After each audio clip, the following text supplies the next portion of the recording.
Halo, Assalamualaikum. Perkenalkan, nama saya Alfiza Dinda Mayuri. Bagi yang baru mampir ke video kami, salam kenal.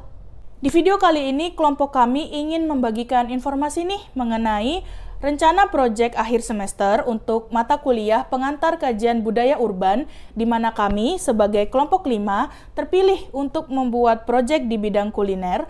Kami memilih lokasi Pasar Blauran, Surabaya dan memusatkan proyek kami ke jajanan tradisional Pujasera. Sebelum kami membahas lebih jauh mengenai proyek ini, alangkah lebih baiknya kalau kita kenalan dulu yuk dengan masing-masing anggota kelompok 5. Saya akan mewakili untuk perkenalan anggota grup kami yang terdiri dari 9 wanita hebat, yaitu ada saya Alfiza Dinda Mayuri, lalu Dian Pramita Utami, Safira Fitri Adiatma, Nur Halizah, Restu Dinda Novianti, kemudian Andira Adi Fitria, Dini Nur Rahmasari, Sofia Hamida, dan Dinda Febri Astuti. Nah, karena kita sudah berkenalan dengan anggota kelompok ini, langsung saja kita memasuki materi yang pertama, yaitu mengapa kami memilih lokasi dan objek ini di antara semua pilihan yang ada.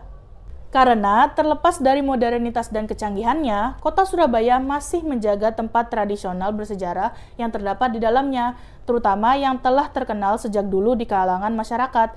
Lokasi-lokasi tersebut tidak hanya terbatas pada situs sejarah seperti monumen, bangunan antik, maupun museum, melainkan juga termasuk pasar-pasar tradisional yang telah terbentuk sejak zaman pra-kemerdekaan. Pasar tradisional berperan besar dalam pertumbuhan kota Surabaya, yaitu melalui aktivitas perdagangan. Salah satu pasar tradisional yang krusial bagi aktivitas perdagangan di Surabaya adalah Pasar Blauran. Pasar Blauran adalah salah satu ikon pusat perdagangan tertua di kota Surabaya. Geliat pasar tersebut ternyata sudah ada sejak tahun 1917 dan masih aktif hingga saat ini. Pasar Blauran terletak di lokasi yang sangat strategis, yaitu di kawasan Surabaya Pusat, lebih tepatnya berada di ujung perempatan sebelah utara Jalan Keranggan dan sebelah timur Jalan Blauran Surabaya. Fenomena yang menarik perhatian kelompok kami adalah lestarinya keberadaan pedagang jajanan tradisional Pasar Blauran di tengah menjamurnya makanan modern atau makanan internasional di kota Surabaya. Kami ingin menelusuri faktor-faktor penyebab mengapa konsumen tetap setia memilih jajanan tradisional di Pasar Blauran untuk memanjakan lidah, alih-alih makanan modern atau makanan internasional yang semakin menjamur di setiap sudut kota Surabaya. Dengan menemukan faktor-faktor tersebut, kami berharap hasil temuan tersebut dapat digunakan untuk upaya pelestarian dan pengembangan Pasar Blauran dan jajanan tradisional yang ada di dalamnya di masa yang akan datang. Nah, setelah mengetahui alasan kami memilih objek ini, selanjutnya mari kita bahas lebih dalam mengenai bentuk produk yang kami pilih. Teman kita, Andira Adi Fitria, akan memberikan penjelasannya kepada kita semua. Yuk, mari kita simak. Rencana luaran atau output dari final project yang akan kami kerjakan adalah sebuah video yang merupakan gabungan dari vlog tour dan kolase video yang nantinya akan berisikan footage video yang diisi dengan voice over, kurang lebih seperti program on the spot.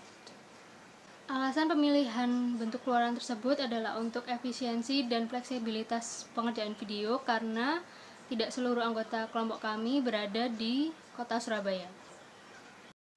Halo, saya Sofia Hamida dengan NIM 026 dan saya di sini adalah presenter ketiga yang ditugaskan untuk membahas pembagian tugas yang ada di dalam kelompok.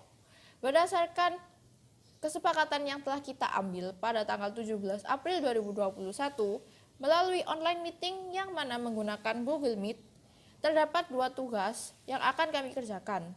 Pertama, untuk memenuhi ujian tengah semester, dan yang kedua tentu saja untuk memenuhi ujian akhir semester. Sesuai dengan kesepakatan tersebut, berikut ini daftar nama dan tugas masing-masing individu.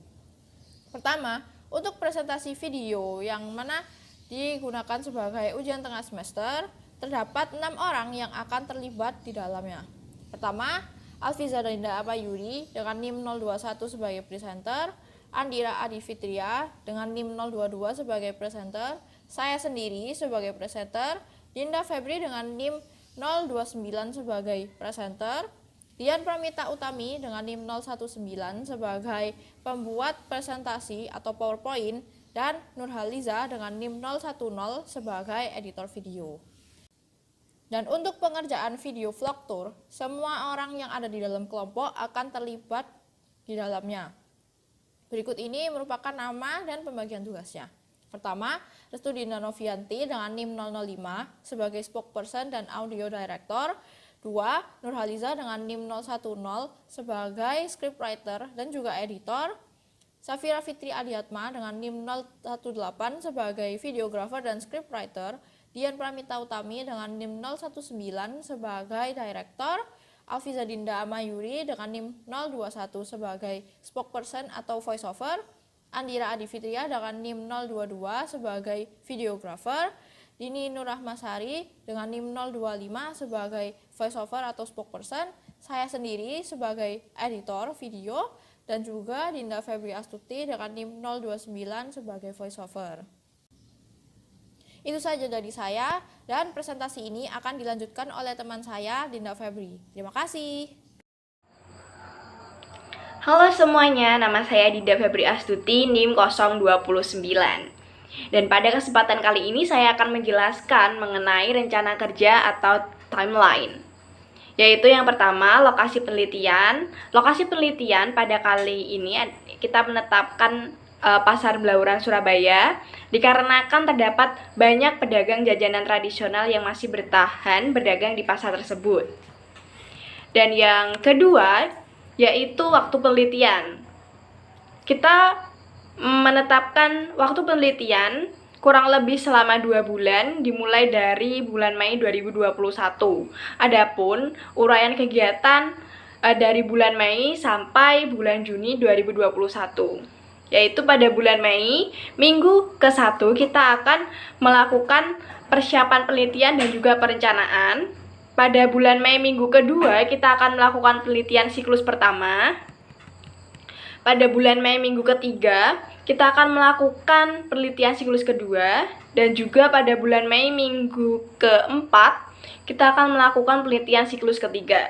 Dilanjutkan dengan bulan Juni 2021, yaitu pada minggu ke-1, kita akan melakukan pengolahan data, dilanjutkan pada minggu kedua. Dan pada bulan Juni minggu ketiga, kita akan melakukan penyusunan laporan, dilanjutkan pada minggu keempat. Sekian yang dapat saya sampaikan pada video kali ini. Apabila ada salah dan juga kurangnya mohon dimaafkan. Terima kasih semuanya.